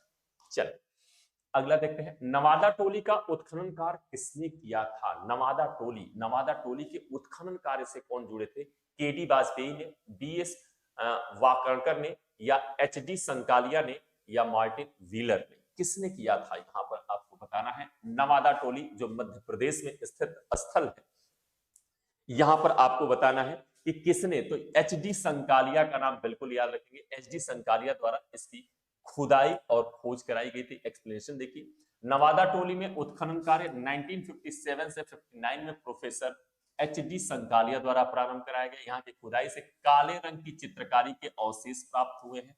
कुछ मृदभांड जोरवे संस्कृति की भी यहाँ से प्राप्त हुए हैं। तो जोरवे संस्कृति के भी यहाँ से एविडेंस मिले हुए हैं, बिल्कुल याद रखें। बृहद पाषाण स्मारकों की पहचान की गई है, किस रूप में की गई है, सन्यासी गुफाओं के रूप में, मृतकों को दफनाने के स्थानों के रूप में, मंदिर के रूप में, या उपयुक्त में से कोई नहीं।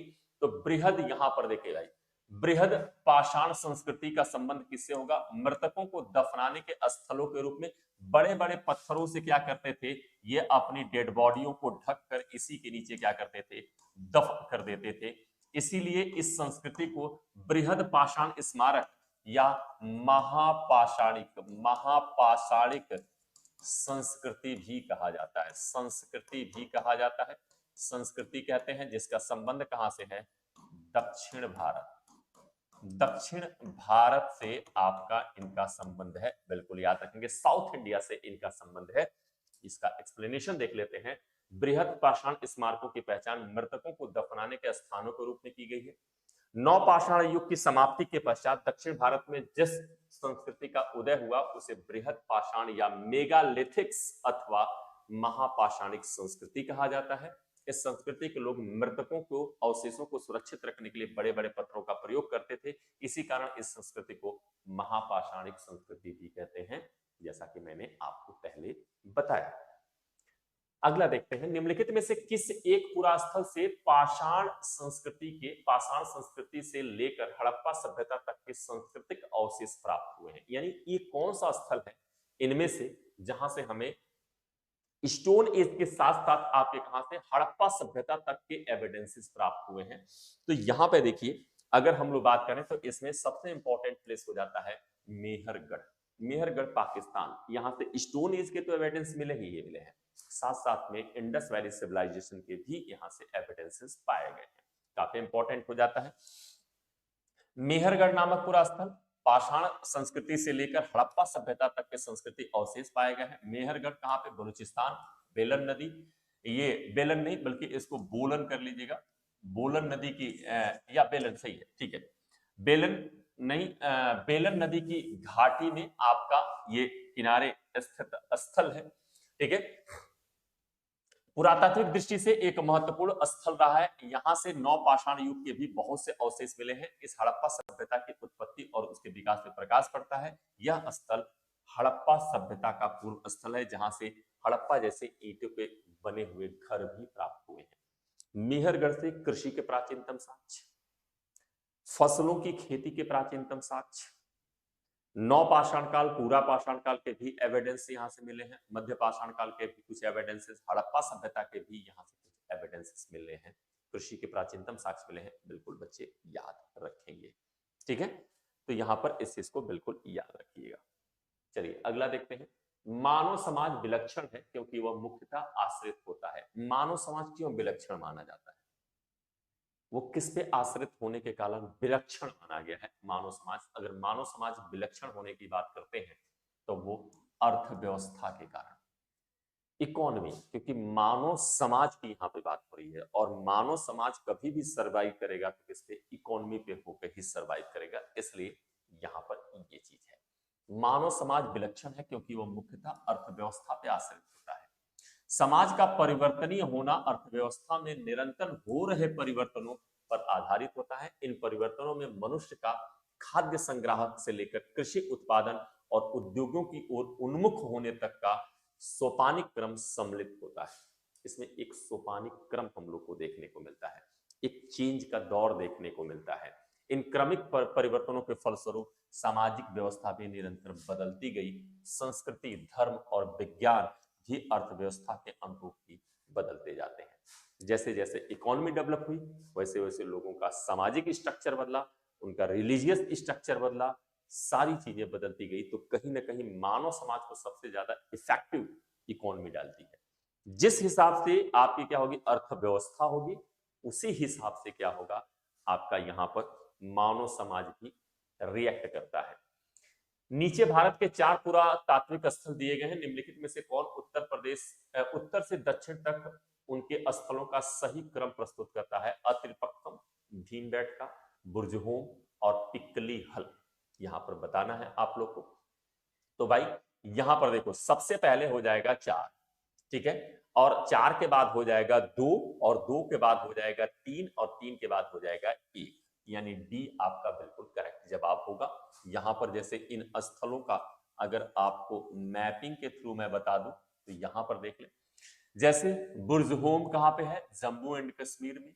बुर्ज होम, बुर्ज होम कहां पे है? जम्मू एंड कश्मीर में, याद रखेंगे जम्मू एंड कश्मीर का स्थल है। इसके बाद सेकंड पे आ जाएगा भीमबेटका, कहां पड़ता है? मध्य प्रदेश, एमपी का स्थल है। कौन सा भाई? तो यहां पर याद रखेंगे ये है भीमबेटका। भीमबेटका, बैठका का नाम यहां पे याद रखेंगे, कहां पे पड़ता है? एमपी में पड़ता है। पिक्कली हल, पिक्कली हल ये पड़ता है आपका कर्नाटका में, यहां पे पड़ेगा, यहां पे कर्नाटक, कर्नाटक में आपका पड़ता है पिक्कली हल। पिक्कली हल यहां पर याद रखेंगे, पिक्कली, यहां पर मैं थोड़ा सा सही कर देता हूं। यहां पर अगर हम लोग बात करें पिक्कली हल, हाँ पिक्कली हल की बात करते हैं तो ये कर्नाटका में आपका स्थित है। और अत्रिपक्कम कहां पड़ता है? तमिलनाडु में। ये अति रमपक्कम ये कहां पड़ता है? ये आपका स्थल है तमिलनाडु। तमिलनाडु में स्थित स्थल है। तो ये इनका एक मैप के थ्रू भी कैसे देख ले, क्रम आपको देखने को मिल सकता है। तो यहां पे करेक्ट जवाब ये हो गया आपका डी। एक्सप्लेनेशन देख लेते हैं। भारत के 4 पुरातात्विक स्थल का उत्तर से दक्षिण क्रम बुर्जहोम, जैसा कि मैंने बताया जम्मू एंड कश्मीर श्रीनगर जिले में स्थित है। नौपाषाणिक स्थल है, यहां से गर्तावास और माली के साथ कुत्ते के दफनाए जाने के एविडेंस पाए गए हैं। इसके अलावा अगर हम लोग यहां पर बात करें कि और क्या क्या एविडेंसेस मिले हैं, ठीक है, तो यहां पर भीमबेटका मध्य प्रदेश के प्रागैतिहासिक चित्रकला के लिए फेमस है। पिकलीहल कर्नाटक के रायचूर जिले में स्थित एक नौपाषाणिक स्थल है। इस स्थल की खुदाई वर्ष 1952 में किया गया। और अत्रिपक्कम तमिलनाडु में यहां से भारत के सबसे प्राचीन पाषाण उपकरण प्राप्त हुए हैं। यहां से कुल्हाड़ी भी यानी हैंडेक्स भी प्राप्त किया गया है। अगला क्वेश्चन देखते हैं भाई कि अगला प्रश्न क्या है और इसका सही आंसर क्या होगा। हड़प्पा सभ्यता के बारे में निम्नलिखित कथनों पर विचार करिए। आहाड़वासी तांबा गलाना जानते थे। ये लोग चावल से परिचित नहीं थे। धातु का काम आहाड़वासियों की अर्थव्यवस्था का एक साधन था। यहां से काले लाल रंग के मृदभांड मिले हैं जिन पर सामान्यतः सफेद रंग से ज्यामितीय आकृतियां उकेरी गई हैं। सबसे पहले आहाड़ संस्कृति की बात करते हैं।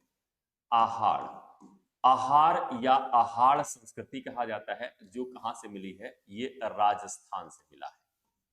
कहां से? राजस्थान से प्राप्त है। और यह एक कौन सी संस्कृति है? ताम्र पाषाण काल की, ताम्र पाषाणिक संस्कृति के तौर पर इसे जाना जाता है। बिल्कुल याद रखेंगे। आहाड़वासी तांबा गलाना जानते थे अथवा नहीं, यहां पर बिल्कुल सही है। तांबे को ये पिघलाना जानते थे। यहाँ के लोग चावल से परिचित नहीं थे, ये गलत है। धान की खेती से यहाँ के लोग परिचित थे।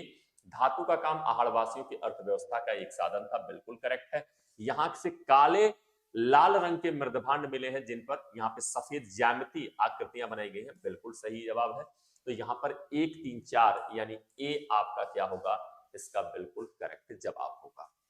क्योंकि देखो आहार संस्कृति या आहार को क्या कहते हैं, आहार को एक नाम और दिया जाता है, इसे ताम्रवती भी कहा जाता है। क्या कहते हैं? ताम्रवती या तांबे वाले स्थान के रूप में भी आहार को जाना जाता है। राजस्थान की ताम्रपाषाणिक संस्कृतियों में बड़ा इंपॉर्टेंट रोल अदा करता है कौन? आहार। ठीक है, इसीलिए इस संस्कृति को आहार नामक स्थल से एविडेंस मिला तो आहार संस्कृति कहा गया। यहां पे बिल्कुल बच्चे याद रखेंगे। आहार सभ्यता के बारे में कथन 1 3 और 4 सही है। आहार सभ्यता, आहार संस्कृति, ताम्र पाषाणिक संस्कृति राजस्थान के आहड़ नदी के तट पर इसका ढूंढा गया। आहार बनास संस्कृति के नाम से भी जाना जाता है। बनास जो चंबल की एक सहायक नदी है, आहार संस्कृति का ही एक सेक्शन पड़ जाता है, जिसको हम लोग बनास संस्कृति के नाम से जानते हैं। यह भी राजस्थान की ताम्रपाषाणिक संस्कृति है। इस संस्कृति के लोग धातु से परिचित थे तथा तांबा गलाना और तांबे के औजार बनाना भी जानते थे। धातुकार आहार के लोगों का प्रमुख अर्थव्यवस्था का आधार था। काले रंग के मृदभांड मिलते हैं जिनपे सफेद रंग की ज्यामितियां भी बनाई जाती हैं। दूसरा क्यों गलत है? खुदाई में धान की खेती और पालतू पशुपालन, भेड़ बकरी बैल सूअर इत्यादि के भी एविडेंस मिले हैं, यानी पशुपालन से ये लोग परिचित थे, ये बिल्कुल याद रखें। अब यहाँ पे ऐतिहासिक स्थल और ख्याति के कारण, उसके प्रसिद्धि का कारण, यहाँ पर निम्नलिखित गुण में विचार कीजिए और बताना है कि कौन सा युग्म सही सुमेलित है। ठीक है, सही करेक्टली मैच होता है। बुर्जहोम की बात करते हैं। शैलकृत देव मंदिर, चंद्रकेतुगढ़, टेराकोटा कला, गणेश्वर ताम्र, यहाँ पे कलाकृतियां। गणेश्वर की बात करते हैं, पड़ता है राजस्थान में। सबसे पहले इसकी बात करते हैं। राजस्थान में गढ़वेश्वर संस्कृति पड़ती है, जो एक ताम्रपाषाणिक संस्कृति है, बिल्कुल याद रखेंगे। चंद्रकेतुगढ़ टेराकोटा कला से बिल्कुल सही है। बुर्जहोम आपका गलत है, यहाँ पे शैलकृत देव मंदिर नहीं बल्कि गर्त आवास के लिए फेमस है, जो नौपाषाणकालीन स्थल है। यानी कि 2 और 3 आपका यहाँ पर क्या होगा, बिल्कुल करेक्ट जवाब होगा इसका 2 और 3। यहाँ पे देखिए तो यहाँ पे इसका एक्सप्लेनेशन देखिए, बिल्कुल कायदे से यहाँ पर दे दिया गया है कि जैसे दिए गए उसमें 2 और 3 सही सुमेलित है। चंद्रकेतुगढ़ लगभग 2300 वर्ष प्राचीन एक पुरातात्विक स्थल है, जो भारत के कोलकाता, कहां पड़ता है, वेस्ट बंगाल में पड़ता है, शहर से लगभग 35 किलोमीटर दूरी पर विद्याधरी नदी के तट पर यहाँ पर स्थित है। प्राचीन समय में यह स्थल अंतरराष्ट्रीय समुद्र व्यापार का प्रमुख केंद्र हुआ करता था। इस स्थल से टेराकोटा कला के अनेक उदाहरण प्राप्त हुए जो तत्कालीन शिल्प कौशल को क्या करते हैं, प्रदर्शित करते हैं। यानी चंद्रकेतुगढ़ कहां पड़ता है, वेस्ट बंगाल में, ये बिल्कुल याद रखेंगे। गणेश्वर राजस्थान, जैसा कि मैंने कहा, सीकर जिले के अंतर्गत आता है। नीमका थाना तहसील में यह ताम्रपाषाण युगीन संस्कृति है। यहाँ से प्रचुर मात्रा में तांबे के आयुध, ताम्र उपकरण इत्यादि प्राप्त हुए हैं। ताम्रयुगीन संस्कृति केंद्रों में से यह स्थल प्राचीनतम स्थल है। सही सुमेलित नहीं है। एक क्यों नहीं है भाई? बुर्जहोम, जैसा कि मैंने कहा, गर्त आवास के साक्ष्यों के लिए प्रसिद्ध है। बुर्जहोम भारत के जम्मू कश्मीर राज्य में स्थित एक नौपाषाणकालीन स्थल है। अगला क्वेश्चन देखते हैं। नीचे दो कथन दिए गए हैं। यहां पर स्टेटमेंट वाला क्वेश्चन है भाई, अभिकथन है और कारण है। विंध्य क्षेत्र के पाषाण युगीन लोगों ने नूतन भूतल काल के अंत में गंगा घाटी में प्रव्रजन किया। कारण है जलवायु परिवर्तन के कारण इस काल में शुष्कता का चरण था। तो भाई यहां पर देखिए, जलवायु कथन है, अभिकथन और कारण। क्या विंध्य क्षेत्र के पाषाण युगीन लोगों ने नूतन भूतल काल के अंत में गंगा घाटी में प्रव्रजन किया या नहीं, पहले तो ये जानना होगा। तो प्रव्रजन किया, ये बिल्कुल करेक्ट है। क्या इस प्रव्रजन का कारण यह था कि इस दौरान हमें जलवायु परिवर्तन में शुष्कता दिखाई देती है? तो बिल्कुल भाई, और इसी कारण से इन लोगों ने क्या किया, विंध्य क्षेत्र को छोड़कर प्रव्रजन किया। तो यानी कि ए और आर दोनों सही है और आर ए की सही व्याख्या करता है, क्योंकि माना जाता है कि नूतन भूतल काल में क्या होता है कि यहां पर जलवायु परिवर्तन होता है। कहां पे? विंध्य क्षेत्र में। विंध्य क्षेत्र में क्लाइमेटिक चेंज होता है और एक क्लाइमेटिक चेंज के साथ क्या हुआ, शुष्कता आ गई, सूखे वाली स्थिति, जिसके कारण ये लोग क्या करते हैं, यहां से माइग्रेट करके कहां पे चले आते हैं, गंगा घाटी की ओर चले आते हैं। बिल्कुल याद रखेंगे, ए और आर दोनों सही है, आर ए की सही व्याख्या करता है। नूतन भूतल काल में जलवायु परिवर्तन ने विंध्य क्षेत्र पाषाण युगीन लोगों पर व्यापक प्रभाव डाला। इस काल में जलवायु परिवर्तन के कारण सूखे की स्थिति उत्पन्न हो गई, जिसके कारण विंध्य क्षेत्र में निर्वासित लोग भोजन की कमी की समस्या से जूझने लगे और अंततः वो एक बेहतर रिवर वैली एरिया की तलाश करने लगते हैं और इलाहाबाद के निकट गंगा घाटी की ओर क्या करते हैं, मूव कर जाते हैं और यहीं पर आकर अपनी खेती और निवास स्थान बना लेते हैं। निम्नलिखित में से किसका मिलान सही है बताना है आपको। पूरा पाषाण काल, मध्य पाषाण काल, नौपाषाण काल, इधर से आपको मैच कराना है कौन किससे रिलेटेड है। यहां पर अगर हम लोग बात करें तो भाई बनास नदी घाटी, तो यहां पर सीधे सीधे देखो डी में सबसे मैक्सिमम क्या मिल रहा है, 3 मिल रहा है आपको। पूरा पाषाण काल किससे रिलेटेड है? तो पूरा पाषाण काल सभी लोग जानते हैं, पूरा पाषाण काल भीमबेटका की गुफा चित्रों के लिए यहां पर क्या है, फेमस है। बुर्जहोम मध्य पाषाण काल यहां से रिलेटेड हो जाएगा, ठीक है। सॉरी, यहां पर अगर यहां पर थोड़ा सा कमीशन ने गड़बड़ किया है, क्योंकि ये इस कमीशन ने थोड़ा सा आंसर, हालांकि मेरे हिसाब से तो आंसर इसका अलग होगा, लेकिन फिर भी चलो यहां पे मिला लेते हैं। सोहन नदी घाटी, सोहन नदी घाटी की संस्कृति ये किससे रिलेटेड है? ये पूरा पाषाण काल से रिलेटेड हो जाएगी, ठीक है। ये पूरा पाषाण काल से रिलेटेड बना देंगे। मध्य पाषाण काल के भी चित्र भीमबेटका से प्राप्त हुए हैं। तो ए का 4, ठीक है, और बी का 1, बी का 1, यानी बी वाला ऑप्शन आपका करेक्ट होना चाहिए। यहां पर नौपाषाणकालीन स्थल है बुर्जहोम, जहां से गर्त आवास मिले हैं, और ताम्र पाषाणिक वस्तुओं के एविडेंस बनास नदी घाटी से मिला हुआ है। इसका एक्सप्लेनेशन देख लेते हैं। तो बी यहां पर ए का 4, मैंने यहां पे कहा ना कि थोड़ा सा कमीशन ने अलग टाइप के सोच को सोचकर इस प्रश्न को बनाया है। पूरा पाषाण काल का संबंध सोहन नदी घाटी में स्थित है। इसे चॉपर चॉपिंग या पेबुल संस्कृति भी कहा जाता है। सोहन संस्कृति को क्या कहते हैं? चॉपर चॉपिंग या पेबुल संस्कृति। चॉपर और चॉपिंग क्यों कहते हैं? क्योंकि पत्थर के जो उपकरण होते थे, इन पत्थर के उपकरणों में जिधर एक साइड धार होती थी उसे चॉपर कहा जाता था। जिसमें केवल एक साइड धार होती थी वो क्या कहलाता था? चॉपर के नाम से जाना जाता था।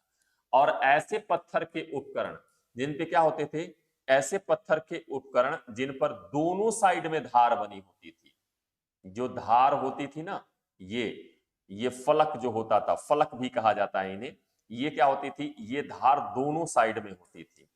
दोनों साइड में ऐसे धार बने होते थे, तो इसको चॉपिंग, तो चॉपर चॉपिंग कहा जाता है। और पेबुल क्या होता है, पत्थर के ऐसे टुकड़े जो पानी से घिस कर क्या होते थे, सपाट हो जाते थे, वो पेबुल कहलाते थे।